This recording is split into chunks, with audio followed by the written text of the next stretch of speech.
नमस्कार दोस्तों, मैं हूं आपका दोस्त के बी और डेली करंट अफेयर के एक नए वीडियो में आप सभी का स्वागत करता हूं। तो इस वीडियो में हम 5 मई 2020 से जो भी महत्वपूर्ण प्रश्न आपकी परीक्षाओं में पूछे जा सकते हैं उन सभी प्रश्नों को डिस्कस करेंगे। तो चलिए वीडियो की शुरुआत करते हैं। वीडियो अगर आपको पसंद आता है तो वीडियो को लाइक जरूर कर दिया करें। चलिए शुरू करते हैं। प्रत्येक वर्ष अंतर्राष्ट्रीय अग्निशमन दिवस, बात हो रही है इंटरनेशनल फायर फाइटर्स डे की, तो यह दिवस कब मनाया जाता है? तो ये होता है 4 मई को, यानी कि इस प्रश्न का ऑप्शन डी करेक्ट होगा। तो जो भी हमारे फायर ब्रिगेड में काम करने वाले लोग होते हैं, यानी कि जिन्हें हम लोग अग्निशामक के नाम से जानते हैं, उन लोगों के द्वारा किए गए कार्य और उनके बलिदान को सम्मान देने के लिए हम यह दिवस 4 मई को प्रत्येक वर्ष मनाते हैं। और इसकी शुरुआत कब हुई थी? तो 2 दिसंबर 1998 की बात है। ऑस्ट्रेलिया के विक्टोरिया प्रांत में एक जंगल था जहां पे लग गई थी आग। जैसे इस वर्ष भी आपने देखा होगा ऑस्ट्रेलिया में आग लगी थी, तो उस समय वहां पर आग बुझाने वाले लोग गए थे और उनमें से 5 लोगों की जलकर यहां पर डेथ हो गई थी। तो उसी के बाद से जो भी हमारे अग्निशामक हैं उन सभी को सम्मान देने के लिए यह दिवस हम लोग 4 मई को मनाते हैं। और ये आपके सामने एक बहुत ही शानदार तस्वीर है। आपको पता होगा कि कल हमारे देश में जो शराबबंदी है उसको एक बार फिर से खोल दिया गया था, यानी कि शराब बिकने लगी थी। और आप यहाँ पर देख सकते हैं कि किस प्रकार लोगों की भीड़ लगी हुई है। इन भाई साहब को देखिए, पूरा एक पेटी उठा करके ले जा रहे हैं। मतलब यहाँ पर लोग बिल्कुल ये नहीं सोच रहे हैं कि जान अगर रहेगी तभी वो शराब पी पाएंगे। लेकिन अब क्या कहें लोगों को, चलिए आगे बढ़ते हैं। अप्रैल 2020 में गुट निरपेक्ष आंदोलन, बात हो रही है नॉन अलाइंड मूवमेंट की, तो इसके शिखर सम्मेलन में भारत का प्रतिनिधित्व किसने किया? तो भारत का प्रतिनिधित्व किया है पीएम नरेंद्र मोदी ने। तो इस प्रश्न का ऑप्शन सी करेक्ट होगा। तो कोविड 19 पर चर्चा के लिए वीडियो कॉन्फ्रेंसिंग के माध्यम से इसका आयोजन किया गया और नरेंद्र मोदी एक पीएम के रूप में पहली बार इसमें शामिल हुए। इससे पहले हमारे जो पीएम थे मनमोहन सिंह जी, वो भी शामिल हुए थे शायद 2011 या 12 के आसपास। बात करते हैं हम लोग गुट निरपेक्ष आंदोलन की। तो इसकी शुरुआत कैसे हुई थी? द्वितीय विश्व युद्ध के बाद जो उस समय का सोवियत संघ था, यानी कि वर्तमान का रसिया और अमेरिका, इन दोनों के बीच में महाशक्ति होने को लेकर के जंग थी और इसी के लिए लगभग 40 से 50 वर्षों तक शीत युद्ध चला था।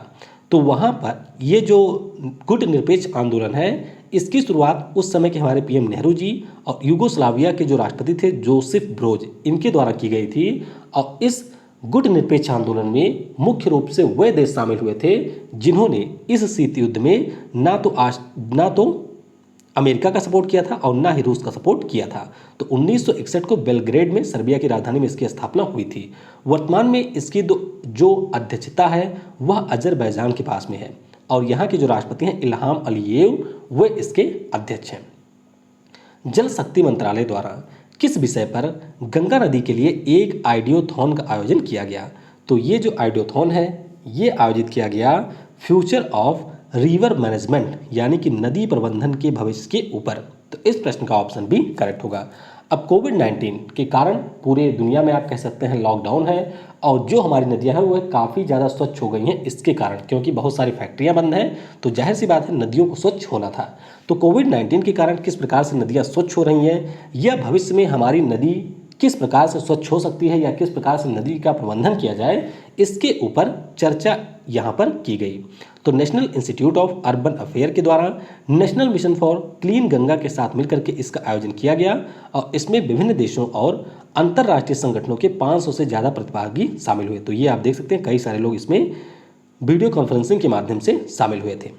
किस राज्य की सरकार ने कोरोना वायरस हॉट स्पॉट के लिए आरोग्य सेतु ऐप को अनिवार्य किया? तो आरोग्य सेतु ऐप को अनिवार्य कर दिया है उत्तर प्रदेश की सरकार ने। तो इस प्रश्न का ऑप्शन ही करेक्ट होगा। आरोग्य सेतु ऐप के बारे में आपको पता होगा कि भारत सरकार के द्वारा जो भी कोरोना वायरस के संदिग्ध हैं या इसके हॉटस्पॉट हैं उसकी पहचान के लिए लॉन्च किया गया था। और आरोग्य सेतु के लिए जो IVRS था, यानी कि जो फीचर फोन के लिए था, ये सबसे पहले तमिलनाडु राज्य में लॉन्च किया गया था। उत्तर प्रदेश की बात करते हैं तो इन्होंने टीम 11 का गठन किया कोरोना वायरस के लिए। अन्नपूर्णा और सप्लाई मित्र नाम के पोर्टल भी उत्तर प्रदेश ने लॉन्च किए। इसके अलावा उत्तर प्रदेश की बात करते हैं तो पूल परीक्षण की भी शुरुआत की उत्तर प्रदेश ने। तो इन सभी कारणों से भी उत्तर प्रदेश न्यूज में रहा है। किस शहर में स्थित राष्ट्रीय पशु जैव प्रौद्योगिकी संस्थान, बात हो रही है national institute of animal biotechnology की। तो इसने एक डिवाइस जिसका नाम है ई-कोब सेंस, इसका निर्माण किया। तो ये जो राष्ट्रीय पशु जैव प्रौद्योगिकी संस्थान है, ये आपको मिलेगा हैदराबाद में, जो कि तेलंगाना की राजधानी है। अब ये डिवाइस करेगी क्या? तो यहाँ पर आप देख सकते हैं, तो किसी भी व्यक्ति का जो मुंह होता है, मुंह में आपका होता है सलाइवा यानी कि लार, तो उस लार का ये सैंपल लेगी और उस सैंपल के माध्यम से ये 30 सेकंड के भीतर यह बता देगी कि क्या वह व्यक्ति कोविड-19 से संक्रमित है या फिर कोविड-19 से संक्रमित नहीं है। तो इसमें मुख्य रूप से एक बायोसेंसर कार्बन इलेक्ट्रोड लगा हुआ है और कोरोना वायरस एंटीबॉडी से मिल करके इसका निर्माण किया गया है। तो जब एंटीबॉडी और एंटीजन मिलेंगे तो जल्द ही इसका परिणाम पता चल जाएगा। बात करते हैं national institute of animal biotechnology की। तो यह हमारे जैव प्रौद्योगिकी विभाग के अंतर्गत एक संस्था है। किस देश द्वारा आर्कटिक की जलवायु की निगरानी के लिए आर्कटिक एम सैटेलाइट को लॉन्च किया जाएगा? तो ये घोषणा की है रूस देश ने। तो इस प्रश्न का ऑप्शन ए करेक्ट होगा। बात करते हैं रूस की। तो रूस ने ये घोषणा की है कि 2020 के अंत तक हम लोग एक सैटेलाइट लॉन्च करेंगे जो आर्कटिक हमारा है उसके जलवायु की और उसके पर्यावरण के बारे में पता लगाएगा। साथ ही साथ दूसरा जो हमारा आर्कटिक एम उपग्रह होगा, इसे हम लोग 2023 में लॉन्च करेंगे। तो यह एक प्रकार का रिमोट सेंसिंग और आपातकालीन उपग्रह होगा जिसे रूस के द्वारा लॉन्च किया जाएगा। रूस की बात करते हैं तो राजधानी यहाँ की मॉस्को है। मुद्रा यहाँ की क्या है? तो रूबल यहाँ की मुद्रा है। और अभी यहाँ के नए पीएम बन गए हैं। अभी तक पीएम कौन थे? Mikhail Mishustin. तो अब कार्यवाहक प्रधानमंत्री यहाँ के बन गए हैं। इनका नाम है आंद्रे बेलेसोव। क्षेत्रफल की दृष्टि से रूस दुनिया का सबसे बड़ा देश है और यहाँ के राष्ट्रपति हैं व्लादिमीर पुतिन। अच्छा, रूस के द्वारा एक बहुत ही बड़ा चलने वाला न्यूक्लियर रिएक्टर लॉन्च किया गया था। तो उस न्यूक्लियर रिएक्टर का नाम क्या है वह आपको नीचे कमेंट सेक्शन में बताना है। किसके द्वारा कोरोना वायरस के संक्रमण को रोकने के लिए यूवी लाइट डिसइंफेक्शन टावर का निर्माण किया गया? तो ये बनाया है लास्टेक ने। तो इस प्रश्न का ऑप्शन ए करेक्ट होगा। लास्टेक का मतलब है laser science and technology centre. तो ये DRDO के अंतर्गत आती है और इसी के द्वारा न्यू एज इंस्ट्रूमेंट और मटेरियल प्राइवेट लिमिटेड गुरुग्राम के साथ में मिल करके इसका निर्माण किया गया। अब ये यूवी लाइट डिसइंफेक्टेड होता क्या है? तो यहाँ पर जो हमारी अल्ट्रा वायलेट रेज होती हैं उनका प्रयोग किया जाता है और इसके माध्यम से किसी भी स्थान को स्वच्छ किया जाता है, यानी कि पूरी तरह से डिसइंफेक्टेड किया जाता है। जैसे कि मान लीजिए ये हमारा कोई कमरा है जिसमें कोई कोविड-19 का पेशेंट था। अब ये पेशेंट ठीक हो चुका है, उसके बाद में ये डिस्चार्ज होगा तो चला जाएगा। तो फिर यहाँ पे ये जो यूवी लाइट वाला उपकरण है इसे यहाँ पर लाया जाएगा और इसे कुछ समय के लिए रख दिया जाएगा। तो इससे क्या होगा, यूवी लाइट के माध्यम से जो भी हमारे यहाँ पर अन्य वायरस होंगे वे सारे यहाँ पर समाप्त हो जाएंगे और ये पूरी तरीके से वायरस रोधी हो जाएगा। तो यहाँ पर फिर दूसरे व्यक्ति को ला सकते हैं। किस देश में आयोजित किए जाने वाली वर्ल्ड बैडमिंटन चैंपियनशिप 2020 को स्थगित किया गया? तो ये आयोजित किया जाना था स्पेन में। तो इस प्रश्न का ऑप्शन डी करेक्ट होगा। इसी वर्ष 2020 में अगस्त माह में ये प्रस्तावित था, तो अब इसे कोविड-19 के कारण टाल दिया गया है और अब इसका आयोजन 29 नवंबर से 5 दिसंबर 2021 को किया जाएगा। और इसका आयोजन टाला किसने है? BWF ने, यानी कि बैडमिंटन वर्ल्ड फेडरेशन ने। न्यूजीलैंड देश के क्रिकेट पुरस्कारों में सर रिचर्ड हेडली मेडल से किसे सम्मानित किया गया? तो न्यूजीलैंड के क्रिकेट का यह वार्षिक पुरस्कार होता है। जैसे हमारे यहाँ पर BCCI देती है, जैसे ऑस्ट्रेलिया की टीम देती है, उसी प्रकार से न्यूजीलैंड में दिए गए। तो सर रिचर्ड हेडली मेडल ये सर्वोच्च पुरस्कार होता है और ये दिया गया रॉस टेलर को। तो इस प्रश्न का ऑप्शन बी करेक्ट होगा। उसी प्रकार से सर्वश्रेष्ठ ODI प्लेयर यानी कि वनडे के लिए, एक दिवसीय के लिए, तो सर्वश्रेष्ठ प्लेयर है केन विलियमसन। T20 के सर्वश्रेष्ठ खिलाड़ी रहे रॉस टेलर।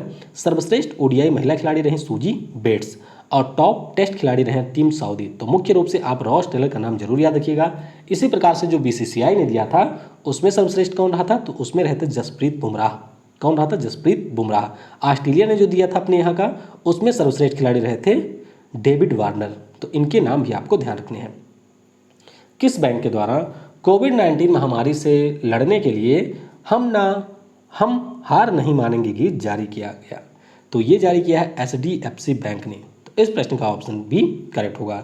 इसको म्यूजिक जो है उसे बनाया है ऑस्कर पुरस्कार विजेता AR रहमान ने और इस गीत को लिखा है प्रसून जोशी ने। बात करते हैं HDFC बैंक की, तो इसकी स्थापना 1994 को हुई थी। मुख्यालय है मुंबई में। अध्यक्ष हैं श्यामला गोपीनाथ। MD और CEO है आदित्य पुरी। और अभी जो HDFC ट्रस्टी लिमिटेड है उसके द्वारा स्पाइस जेट में हिस्सेदारी खरीदी गई है। और जो हमारा HDFC ग्रुप है उसमें पीपल्स बैंक ऑफ चाइना के द्वारा 1.01% तक अपनी हिस्सेदारी को बढ़ा दिया गया है। Shivaji in South Block the unwritten history of a proud people, इस पुस्तक के लेखक कौन है?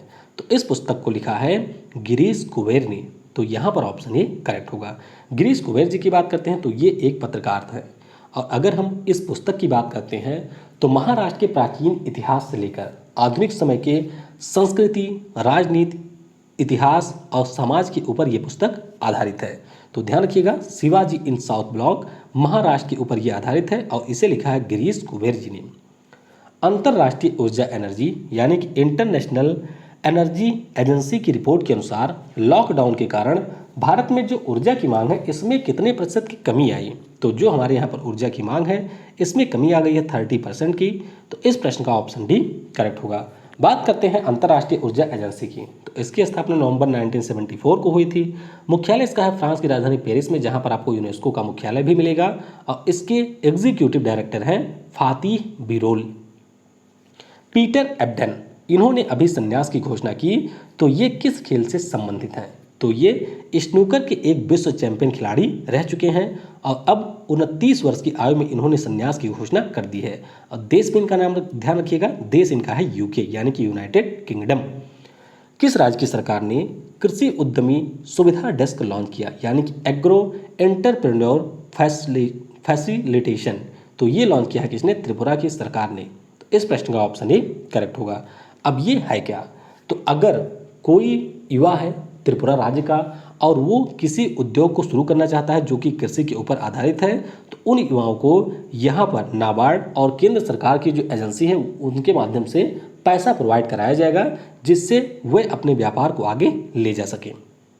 प्रवासी मजदूरों को उनके घर पर पहुँचाने के लिए किन राज्यों के बीच पहली श्रमिक स्पेशल ट्रेन चलाई गई? तो 1 मई को ही ये ट्रेन चलाई गई थी। और कहाँ से कहाँ तक?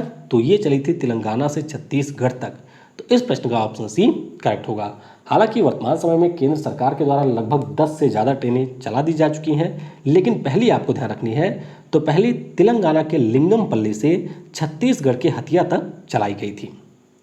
आखिरी प्रश्न है, पद्म श्री पुरस्कार विजेता KS निसार अहमद का 84 वर्ष की आयु में निधन हुआ।